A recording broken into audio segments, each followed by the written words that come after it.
দুটো ডিমান্ড ছিল, যেখানে বিএসএফ এর পার্মানেন্ট ক্যাম্প বা শিবির না হওয়া পর্যন্ত যাতে প্যারামিলিটারি ফোর্স থাকে এবং সামনে আমাদের হিন্দুদের অনুষ্ঠানগুলো শুরু হবে, ধর্মীয় অনুষ্ঠান, গণেশ চতুর্থী আছে, বিশ্বকর্মা পুজো আছে, দুর্গা মাতার পুজো আছে, কালী পুজো ইত্যাদি আছে, জগদ্ধাত্রী পুজো আছে, ছট আছে। কলকাতা হাইকোর্ট আজকে আরো হুলিয়ান শামশেরগঞ্জে প্যারামিলিটারি ফোর্সেস রাখার যে যেটা আছে সেটা এক্সটেন্ড করেছেন। আরেকটা দাবি বা আবেদন আমার আছে এনআইএ নিয়ে, সেটা ফাইনাল রিপোর্ট ফরওয়ার্ড করেছেন পুলিশের কাছ থেকে, হরগোবিন্দ দাস, চন্দন দাসের খুনের বিষয়ে ডিজিপির কাছ থেকে। এটাতে আমি আমাদের সংখ্যায় কম হিন্দু যারা হুলিয়ান শামশেরগঞ্জে, মুর্শিদাবাদের, তাদেরকে আশ্বস্ত করতে পারি যে তাদের যে আশঙ্কা ছিল গত কয়েকদিন ধরে, তারা আমাকে মেসেজ করছিলেন লাগাতার যে জিহাদিরা পুলিশ এবং শাসক দলের আশ্রয়ে হুমকি দিচ্ছিল যে প্যারামিলিটারি সিআরপি বিএসএফ চলে গেলে তারপরে আবার দেখে নেব। এটা এক নম্বর গেল। বাকি আপনাদের কিছু জানি আসলেও গতকাল আপনি একটা বিষয় সামনে এনেছিলেন যে রাজ্যের মুখ্য সচিবকে না জানিয়ে যে বিএলওরা ট্রেনিংয়ে গেছে তাদেরকে বাদ দেওয়ার চেষ্টা। মুখ্য সচিব নয় তো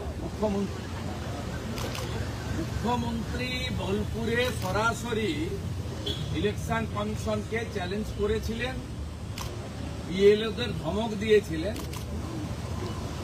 আপনারা জেনে রাখুন, পরিষ্কারভাবে এক্সটেনশনে থাকা মুখ্য সচিব স্তাবক মনোজ পন্ত, তাকে 13cc স্মরণ করিয়ে দিয়ে বলতে চাই, 5ই জুলাইয়ের পরে নিয়োগকৃত একটাও বিএলও উইথ ভ্যালিড রিজন এবং সিওর অনুমোদন ছাড়া আপনি আইনগতভাবে চেঞ্জ করতে পারেন না। এবং আমার বিশ্বাস সে বার্তা তিনি পেয়েও গেছেন। মুখ্যমন্ত্রী এই বিষয়ে হস্তক্ষেপ করতে পারেন না। মুখ্যমন্ত্রী পলিসি মেকার। ইলেকশন সংক্রান্ত বিষয়ে আপনাদের আবারও বলি, এমনি তো সংবিধানের 324 থেকে 329 ক্লিয়ার আছে, আর রিগার্ডিং ইলেকটোরাল রোল 13cc পড়ে নেবেন। মনোজ পেয়ে গেছে মেসেজ, ক্লিয়ার মেসেজ পেয়ে গেছে, এবং আমি আশ্বস্ত করছি কোন বিএলও মমতার মনোজ চেঞ্জ করতে পারবে না, পারবে না, কোনোভাবে পারবে না, নিশ্চিন্ত থাকতে পারে। কিন্তু বিএলওরা অনেক ক্ষেত্রে তারা নিরাপত্তাহীনতায় ভুগছেন। তারা বলছেন যে তাদের এই সমস্ত নাম বাদ দেওয়া সংক্রান্ত বিষয়, এটা আমরাও আশঙ্কা করছি। কারণ এই রাজ্যে সন্দেশখালীতে ইডি আক্রান্ত হয়েছে, ভূপতিনগরে এনআইএ আক্রান্ত হয়েছে, মমতা ব্যানার্জি নিজে নিজাম প্যালেসে সিবিআই অফিসে 5 ঘন্টা ধর্ণা দিয়েছিলেন। এই রাজ্যে বিধানসভার ভিতরে বিরোধী এমএলএরা আক্রান্ত হয়, জেপি নাড্ডার মতো জাতীয় নেতা, কেন্দ্রীয় মন্ত্রীরা আক্রান্ত হয়। সম্প্রতি ভজভজে সুকান্ত মজুমদার মহোদয়, তার উপরও আক্রমণ ঘটেছে।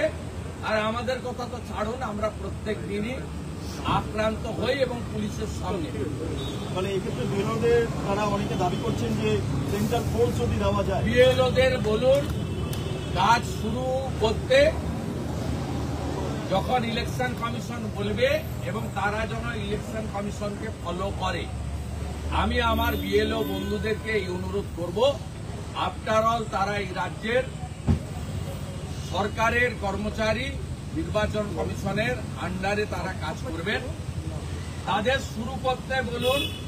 তারা পূর্ব অভিজ্ঞতা বা রাজ্যের বর্তমান যে আইন শৃঙ্খলার অবনতি, সে নারী নিরাপত্তা হতে পারে, সরকারি ব্যবস্থায় যারা মেরুদণ্ড সোজা রেখে কাজ করছেন তারা হতে পারেন, জনপ্রতিনিধি হতে পারেন বা সাংবাদিক, পোর্টাল, ইউটিউবারের লোকেরা হতে পারেন, সকলেই প্রত্যেক দিন মমতা এবং মমতা পুলিশের দ্বারা আক্রান্ত হচ্ছেন।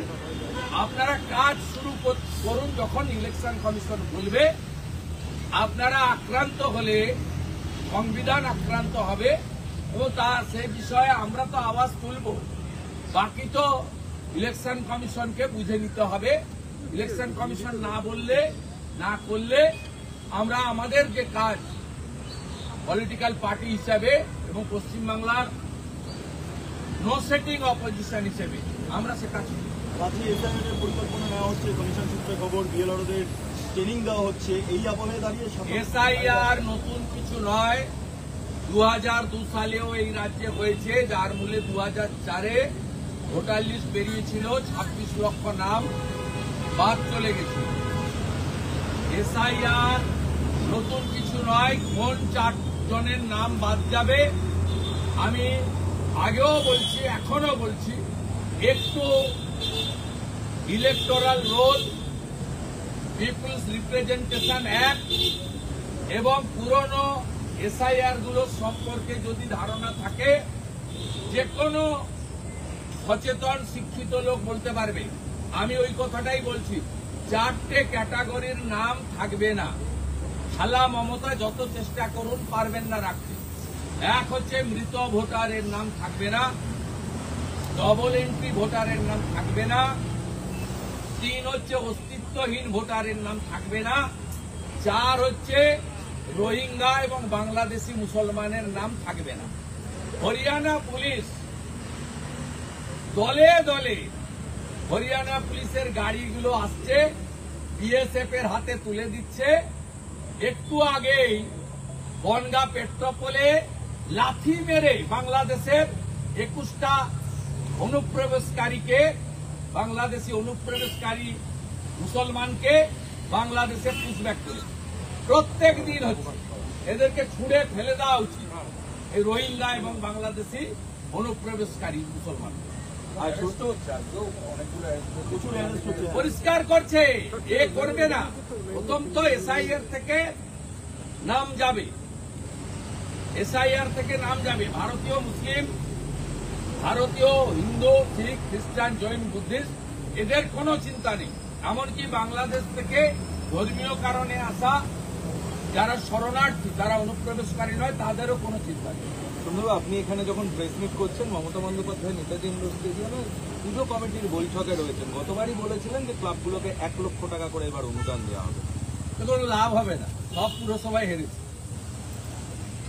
যারা প্রকৃত সনাতন হিন্দু, ভারত প্রেমী, তারা মমতা ব্যানার্জির যতই ঘুষ দিন আপনি, পুলিশ গিয়ে বলে পারমিশন দেব না, টাকা দিতে হবে। পুলিশ গিয়ে বলে দাঁত কেলানো, ছবি দেওয়া, ব্যানার টাঙাতে হবে। পুলিশ গিয়ে বলে পিতৃপক্ষে প্যান্ডেল উদ্বোধন করতে হবে। এরা অনুমতি পাবে না। অতএব এর টাকা নেওয়ার সঙ্গে সমর্থনের কোনো সম্পর্ক নেই। গত কয়েক মাস আগে যে 56 ভোট করেছে লোকসভায়, 7 দফাতে, প্রত্যেক দফাতে 5,000 করে ক্যামেরা বন্ধ রেখে করেছে, প্রত্যেক দফাতে। সেখানে শহর এলাকায়, কলকাতা পুরো এলাকার 54টা ওয়ার্ডে, যাদবপুর, দক্ষিণ এবং উত্তর কলকাতা মিলে তৃণমূল হেরেছে। 77টা পুরসভা কর্পোরেশন, শিলিগুড়ি কর্পোরেশন হেরেছে, হাওড়া কর্পোরেশন, আসানসোল কর্পোরেশন হেরেছে, দুর্গাপুর হেরেছে। আপনি যদি তালিকা দেখেন, হেরেছে। এবং আমরা 77 আর কংগ্রেস সিপিএম জোটের তারাও 5টা পুরসভাতে লিড আছে। স্বাভাবিকভাবে এসব করলে কোনো লাভ হবে না। যে রাজ্যে 7 লক্ষ কোটি টাকা ঋণ, 2 কোটি 15 লক্ষ শিক্ষিত বেকার, 60 লক্ষ পরিযায়ী শ্রমিক, যে রাজ্যে এই মুখ্যমন্ত্রীর আমলে 8,200 সরকারি স্কুল বন্ধ হয়েছে, 6,800 শিল্প দাঁড়িয়েছেন এই মমতা ব্যানার্জি, টাটা সহ। আর যাই হোক, কোন সুস্থ মাথার লোক তিনি মমতা ব্যানার্জিকে 26-এ ভোট দেবেন, নিশ্চিত থাকুন।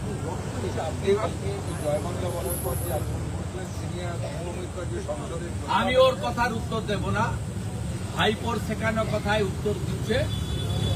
বারে বারেই বলবো জয় শ্রীরাম। জয় শ্রীরাম ভারতীয় সংস্কৃতি, হিন্দুস্তান এর একটা আমাদের মর্যাদার বিষয়, এটা নিয়ে কোনো বিষয় নয়। আপনি সাজিয়ে গুজিয়ে একটা লোককে, ওই লোকটার নামও জানেন, বিশেষ কমিউনিটি পুলিশের সিভিক ভলেন্টিয়ার্সকে দাঁড়িয়ে থেকে আপনি হঠাৎ করে উন্মাদের মতো চিৎকার করে বলবেন, এটা কি শুনে নেওয়া হবে? ওই ইমাদুল না কি না মইদুল, ও যেটা বললে ওর যন্ত্রণাটা বেশি করে বাড়ে, ওটাই আমি বলেছি। এবং আমার বিশ্বাস ওটা রোহিঙ্গা ছাড়া বলতে পারে না। ভারতীয় মুসলিম পশ্চিমবাংলায় বসবাসকারী বংশ পরম্পরায় মুসলিমদের সঙ্গে আমি আগেও বলেছি, এখনো বলছি, কোনো বিরোধ নেই। আমাকে শিক্ষিত মুসলমান ছেলেরা বলে, দাদা ভোট দিতে যাই, বুথে ভোট দিতে পারি, জানলা খোলা থাকে, আপনাদের এজেন্ট থাকে না।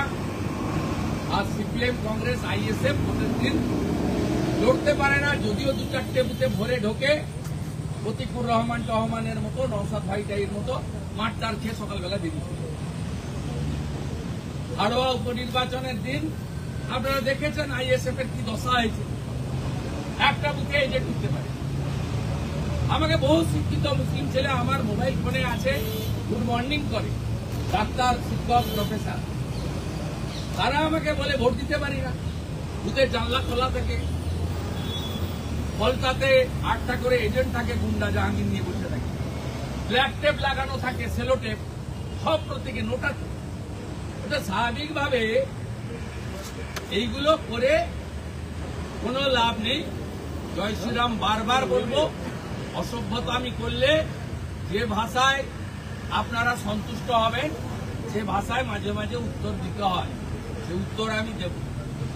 শিক্ষাকর্মীর অভাব, দুর্বল পরিকাঠামোর অভাবে এবার মেডিকেল কলেজ থেকে সিট কমে যাচ্ছে, মেডিকেল কলেজগুলো থেকে এবার সিটও কমে যাচ্ছে। 80,000 অনার্সের সিট 3বার ডেট পিছানোর পরেও 50,000 ভর্তি পেরোয়নি, 30-35,000 গোটা কম শিক্ষাটা। আপনারা যে সাংবাদিক বন্ধুরা এখানে আছেন, যারা ম্যারেড বা যাদের ভাই বোনেরা বাড়িতে ছোট বাচ্চা আছে, আপনাদের একজনও আমাকে বলতে পারবেন না যে সরকারি স্কুলে আপনাদের বাচ্চা পড়ে, সবার প্রাইভেট স্কুলে পড়ে। এবং এটা কবে হয়েছে? গত 7-8 বছরে মমতার আমলে হয়েছে, যিনি মিরাজ শাহ, হর্ষ নেওয়াটিয়া, সত্যম রায়চৌধুরীদের প্রাইভেট কলেজ ইউনিভার্সিটিকে অনুমোদন দিয়ে পশ্চিমবাংলায় সরকারি শিক্ষার পঞ্চত্ব প্রাপ্তি ঘটিয়েছেন। এবং এই কারণেই গত 1 বছরে 8,200 primary, upper primary, high school তালা চাবি বন্ধ হয়েছে। আপনি নিজেকে দিয়ে প্রশ্ন করবেন, উত্তর নিজেই পাবেন। আপনার বাড়ির ছেলে মেয়েরা, আপনার ভাইয়ের ছেলে মেয়েরা, আপনার বোনের ছেলে মেয়েরা, আপনার পরিচিত জনের ছেলে মেয়েরা কেউ সরকারি বিদ্যালয়ে যায় না, কারণ ভরসা আপনাদের উঠে গেছে। অথচ আমরা সবাই সরকারি বিদ্যালয় থেকেই, প্রাইমারি থেকে ইউনিভার্সিটি পর্যন্ত পড়ে মাস্টার ডিগ্রি করি। 77 নম্বর ওয়ার্ড মমতা ব্যানার্জির কাছে খুব ইম্পর্টেন্ট, সেখান থেকে সবচেয়ে বেশি লিড পায়। এক্ষেত্রে দাঁড়িয়ে এসআইআর যদি হয় 77 নম্বর ওয়ার্ডে কি কোনো এসআইআর হয়? মানে এসআইআর আগেও হয়েছে, এবারও হবে। কবে করবেন ইলেকশন কমিশন বলবে। এসআইআর হয় মানে মমতার হাতে লিখে, আবার বলি 13CC, election commission is the supreme authority. ভারতের সংবিধান দিয়ে গেছে। আমরা যে যন্ত্রণায় ভুগছি, আপনারা ভুগছেন, ইলেকশন কমিশন এবারে সেই যন্ত্রণাটা কিভাবে ভুগতে হয় দেখবেন। শুরু তো বলছি থেকে হয়ে গেছে। শুভেন্দুদা, বাংলাদেশে নতুন করে হিন্দু নির্যাতন আরো বেড়ে গেছে, বাংলাদেশে হিন্দু নির্যাতন আরো বেড়েছে সাম্প্রতিককালে। আমি শনিবার দিন বলবো, বাড় আবার বেড়েছে, আবার একটু ঢুকের মুখ হয়ে নুন দিতে হবে, আবার একটু টেট্রাপলে যেতে হবে। দাদা বলছি, ভাঙড়ে 300 বিঘার মতো জমি হাতিয়ে নিচ্ছে শাসক দলের বিরুদ্ধে অভিযোগ।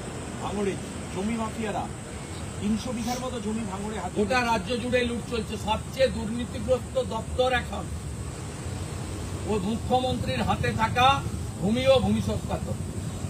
খুব তাড়াতাড়ি আপনি দেখতে পাবেন ভূমি দপ্তরের রেকর্ড কেলেঙ্কারি, রেকর্ড করে জায়গা বিক্রির যে দুর্নীতি সামনে আসবে, এবং এটা গোটা রাজ্য জুড়ে হচ্ছে। বিএলআররা এবং তৃণমূল কংগ্রেসের লোকেরা সংগঠিতভাবে কাজ করে। বাঙালি ইস্যুতে আবারও বিধানসভা অধিবেশন, একটা বিশেষ অধিবেশন ডাকা হতে পারে এমন একটা সমন পেলে বলবো। বাঙালি ইস্যু টার্গেট। আবার বলি, বাঙালি আর রোহিঙ্গা বাংলাদেশের মুসলমান এক নয়। ইউসুফ পাঠান যেমন বাঙালি নয়, শত্রুঘ্ন সিনহা যেমন বাঙালি নয়, কীর্তি আজাদ যেমন বাঙালি নয়, সাকেত গোখলে যেমন বাঙালি নয়,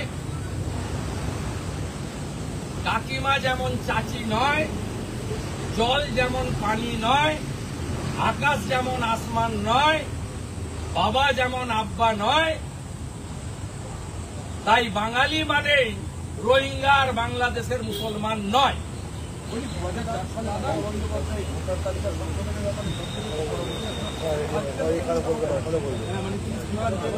উনি উল্টান আর সোজা হন। এই যে আমি এখানে কোনো কারণ নেই যেখানে পাঠিয়ে দিচ্ছি, তাকে ছবিতে দেখা কোনো কারণ আছে? বিরোধী দলনেতার অফিস হচ্ছে আসেন, একটা লোক, একটা এমএলএ ছিল, সই করতে এসেছিল স্ট্যান্ডিং কমিটিতে, ফেরার সময় এগুলো দাঁড়িয়ে পড়ো। কোনো উদ্দেশ্য নেই, লক্ষ্য নেই। আপনার সাংবাদিক বন্ধুরা এসেছেন, আমি প্রত্যেক দিনই জেলায় যাই, কালকে বাঁকুড়ায় থাকবো। আমার এখানে অফিস, সই করতে হয়, চিঠি খুলতে হয়। আজকে এখানে ধুলিয়ান শামশেরগঞ্জের কেস ছিল, আমি ছিলাম। দীঘাতে হিন্দু রক্ষা যাত্রা বেরোচ্ছে, হাইকোর্ট আজকে অনুমোদন দিয়েছেন সন্ধ্যাবেলা 7:30টার সময়। একটা হিন্দুরা ধ্বজ নিয়ে যাত্রা করবে দীঘাতে, বড় মিছিল, তার জন্য হাইকোর্টের অনুমতি নিতে হলো। রোহিঙ্গা মুক্ত বাংলা চাই, একটা সামাজিক অর্গানাইজেশন মিছিল করবেন যাদবপুরে সোমবার, তার জন্য হাইকোর্ট থেকে অনুমতি দিতে হলো। আপনি দেখুন, এদের পাঠিয়ে দিতে আমি বলার পরে পালাচ্ছি। এই বোনগুলোর কি অপরাধ? এই পুলিশের ইউনিফর্ম নেই। আপনি এইরকম পুলিশ কোথাও পাবেন না, এইরকম পুলিশ কোথাও দেখতে পাবেন না। এখানে দেখুন পাঠিয়ে দিয়েছে 20 জনকে। আরে এতজনকে লাগবে না, কারণ মহিলাদেরকে, অনুব্রতকে প্রমোশন করে মমতা ব্যানার্জি মহিলাদের কি চোখে দেখেন প্রমাণ করে দিয়েছেন। Y+ সিকিউরিটি, বীরভূম জেলার তৃণমূলের কনভেনার, সরকারি কমিটি মিটিংয়ে তিনি, আর বোলপুরের আইসি তো যাবে কয়েকদিন পরে। সবে আজকে ইলামবাজার, পাড়ুই এইসব ওসিরা গেছে। অনুব্রত জ্যেষ্ঠ রাত শুরু হয়েছে। জেলে এখন 2 বছর জেল খেটেছেন, 4 বছর কিন্তু আপনার বাকি আছে। যে মামলায় আপনি 2 বছর জেল খেটেছেন, ওই মামলায় আপনার এগেন্স্টে চার্জশিট হয়েছে। আপনার কিন্তু ওই মামলায় 6 বছরের পানিশমেন্ট হয়। তাই মমতা বন্দ্যোপাধ্যায় এই ধরনের লোককে করেন, যিনি আইসি বোলপুরের স্ত্রীকে আর মাকে 5 বার বলেছেন ধর্ষণ করেন, তিনি আজকে নতুন করে মুকুট করলেন। আর বিরোধী দল নেতা এসছে, আমি ঢুকার সময় কাউকে দেখিনি, যারা নর্মাল থাকে তারাই। আমার বেরোনোর সময় 20টা লোককে পাঠিয়ে দিয়েছে। দেখুন, সমস্ত বোনেদের পাঠিয়ে দিয়েছে, মহিলাদের সমস্ত, দেখুন তাদের সিভিল ড্রেস, এটা মমতার বিশেষ পোশাক। এই পোশাক পরেই সামনে দাঁড়ায়, যাতে একটু ধাক্কাধাক্কি করি, কিন্তু আমি এদেরকে দেখলে হাত দুটো আমার ট্রাউজারের ভিতরে ঢুকি। আপনাদের কি করার আছে করুন, আমার হাত ঢোকানো। ঠিক একইভাবে বিধানসভাতে মাননীয় স্পিকার এবং উনার এয়ারের মার্শাল সেদিন 20 জন বোনেদের দিয়ে মহিলাদের দিয়ে আমাকে ঘেরাও করে রেখেছিলেন, আর আমার হাত দুটো ট্রাউজারের ভিতরে ছিল। মমতা বন্দ্যোপাধ্যায় যেগুলো করছেন, তার পুলিশ যা করছে, এটা কদর্য, নিম্ন রুচির। এবং আপনিও বিরোধী নেত্রী ছিলেন, আপনাকে বুদ্ধবাবু স্পেস দিয়েছিল। বুদ্ধবাবু যদি স্পেস না দিত, আপনি টাটার তৈরি ওই কারখানাটা উড়িয়ে দিতে পারতেন। আজকে আপনি যা করছেন তার ফল আপনাকে ভুগতে হবে। 8 মাস পরে কেউ আপনাকে ওই গদিতে রাখতে পারবে না, কেউ রাখতে পারবে না। যত চেষ্টা করুন না কেন, কেউ রাখতে পারবে না। আমি আপনাকে বলে গেলাম, স্পষ্টভাবে বলে কামতাপুরি আন্দোলন দাদা, আজ আপনি পোস্ট দিতে হিন্দি শুরু হোগা বাংলা। কামতাপুরি দাদা, কামতাপুরি আন্দোলন আবার শুরু হয়েছে নর্থ বেঙ্গলে। তো কামতাপুরি আন্দোলন কে করছে আমি জানি না, কেন করছে আমি জানি না। মুখ্যমন্ত্রীর সঙ্গে তো বংশীবদন বর্মনরা জোটে আছেন, মুখ্যমন্ত্রী ভালো বলতে পারবেন। অরুণবাবু, মমতা বন্দ্যোপাধ্যায় এখন বলছেন যে অনেকে আদালতে চলে যায় আর বলে মমতা বন্দ্যোপাধ্যায় পুজো করতে দেন না, সরস্বতী পুজো করতে দেন না। হ্যাঁ, আদালতে যেতে হয়েছে তো। উনার বাড়ির কাছে যোগেশচন্দ্র কলেজে ছাত্রীকে আদালতে যেতে হয়েছে। আপনারা দেখিয়েছেন মমতা ব্যানার্জি যে কত বড় মিথ্যাবাদী। 2 দিন আগে দিল্লি পুলিশ সেটা প্রমাণ করেছে। ইলেকশন কমিশন তৃণমূলের টুইটের উপরে বলেছে যে কুকুরের ছবি দিয়ে বিহারে বলেছিল। তৃণমূল দল এবং মমতা ব্যানার্জি যে মিথ্যাবাদী এটা সবাই জানে। নগর উখড়াতে আপনার যে বুথ সভাপতি, তিনি পুজো বন্ধ করেননি, আমাদের গিয়ে পুজো করতেন। হিন্দুরা মিছিল করবে দীঘাতে। দীঘাটা কি আপনার পৈতৃক সম্পত্তি নাকি, না বিধান রায় সৃষ্টি করে গেছিলেন? হিন্দুরা মিছিল করবে, কোর্ট থেকে পারমিশন নিতে হয়েছে। আজকে এ সরকার হিন্দু বিরোধী সরকার, মুসলিম লীগ টুর সরকার, এবং সোহরাবুর্দি যা করতে পারেনি তিনি তার থেকেও বেশি করছেন। এই কারণে হরগোবিন্দ দাস, চন্দন দাসের পরিবার আপনার সঙ্গে মিটও করেনি, আপনার টাকাও নেয়নি। হিন্দুরা আপনাকে ঘৃণা করে। যে মমতা ব্যানার্জি 66 কোটি হিন্দু স্নান করে মহাকুম্ভকে মৃত্যুকুম্ভ বলে, 22 জানুয়ারি 2024 রাম মন্দির উদ্বোধনের দিন যিনি কলকাতায় পার্ক সার্কাসে উনার বিশেষ কমিউনিটিকে নিয়ে মিছিল করেন রাম মন্দিরের বিরুদ্ধে, যে মমতা ব্যানার্জি হিন্দু ধর্মকে গঙ্গা ধর্ম বলেন, যে মমতা ব্যানার্জি পিতৃপক্ষ আমাদের অশুভ নাচিয়ে নিয়ে গিয়ে প্যান্ডেল উদ্বোধন করেন, সেই মমতা ব্যানার্জি আর যাই হোক প্রকৃত সনাতনী নয়। তা আমি নয়, বাংলার প্রত্যেকটা সনাতনী বিশ্বাস করে। তাই আমাদের যে 2,33,27,000 ভোট মূলত সনাতনী এবং আদিবাসীদের ভোট। আর আপনি ছাপ্পা মেরে ক্যামেরা বন্ধ করে যে 2,75,00,000 ভোট পেয়েছেন, তার 2 কোটি ভোটই হচ্ছে একটা বিশেষ কমিউনিটির আর বাংলাদেশি মুসলমান রোহিঙ্গা যাদের নাম ভোটার লিস্টে আছে অবৈধভাবে, তাদের ভোটে। এসআইআর হওয়ার পরে আপনার এই ভোট 2,75,00,000 থেকে 1,75,00,000 এসে নামবে। আজকে লিখে রাখুন, কিচ্ছু করতে পারবেন না। দেখবেন আর জ্বলবেন, লুচির মতো খুলবেন। আপনাকে নন্দীগ্রামে হারিয়েছি, আর 26-এ ভবানীপুরে আপনাকে হারাবো। দয়া করে মেটিয়া বুরুজে পালাবেন না, দেখা হবে ভবানীপুরের লড়াই। মমতা বন্দ্যোপাধ্যায় এই মুহূর্তে বলছে মহিলাদের নিরাপত্তা সুনিশ্চিত করতে হবে পুলিশকে পুজোর সময়। ওই নিরাপত্তা সুনিশ্চিত করতে হবে হাঁসখালির মতো, মাটিগাড়ার মতো, ময়নাগুড়ির মতো, আরজিকরের মতো, কসবা ল কলেজের মতো। যে মমতা ব্যানার্জি পানিহাটি সোমনাথকে চেয়ারম্যান করে অভয়ার দেহ তাড়াতাড়ি পুড়িয়ে দিয়েছিল বলে, যে মমতা ব্যানার্জি কেষ্টকে মুকুট পরিয়ে দিয়ে আসেন বীরভূমে গিয়ে, সেই মমতা ব্যানার্জি বা তার পুলিশ কখনো সুরক্ষা দিতে পারে না। তাই আমরা প্রত্যেক দিন রাস্তায় থাকি কন্যা সুরক্ষা যাত্রা, নারী সম্মান যাত্রা নিয়ে। উনি বলছেন সারা রাত জেগে আমি পাহারা দিই, নারীদের নিরাপত্তার জন্য আমি সারা রাত জেগে পাহারা দিই। উনি বলছেন কোথায় পাহারা? রাতে জেগে উনি পাহারা ভয়ে ভয়ে ভয়ে ভয় এই মুহূর্তে মনে হয় বাড়ির কাছে চলে এলো। শান্তনু সিনহা আর হাজার খানিক পুলিশ নিয়ে উনি ভয়ে জেগে থাকেন। 14ই আগস্ট রাত জাগরণ দেখেছিলেন, ভয় থাকেন। নবান্ন অভিযানের দিন পালান কেন? সংগ্রামী যৌথ মঞ্চের নবান্ন অভিযানের দিন বীরভূমে পালিয়েছেন। 9ই আগস্ট আমি বলে দিলাম বাড়ি থেকে বেরোবে না, নয় পালাবে। প্রত্যেকবারে পালাই। সব কথা বলে লাভ নেই। আপনি রাত্রে জেগে থাকুন আর দিনের বেলা ঘুমান, কোনো অসুবিধা নেই। বাংলা আপনাকে বিসর্জন দেবে। বাংলার জনগণের গর্জন, 26শে মমতার বিসর্জন। বলছি বিসর্জনের ক্ষেত্রে ফাজি মোতাবেক নয়, মমতা বন্দ্যোপাধ্যায় নির্দিষ্ট করে দিচ্ছেন 2, 3, 4 এই 3 দিন বিসর্জন হবে। 5 তারিখে কার্নিভাল হবে ঘোষণা করে দিচ্ছেন। এবং 2, 3, 4 উনি বলে দিচ্ছেন ওই বিসর্জন। 2, 3, 4 বিসর্জন, 5 তারিখ কার্নিভাল উনি ডিক্লেয়ার করে দিচ্ছেন। উনি 1 বছর দুর্গাপূজার বিসর্জন বন্ধ করেছিলেন, মহরম ছিল বলে। পঞ্জিকা শাস্ত্র মতো হবে, ক্লাব বসে ঠিক করবে।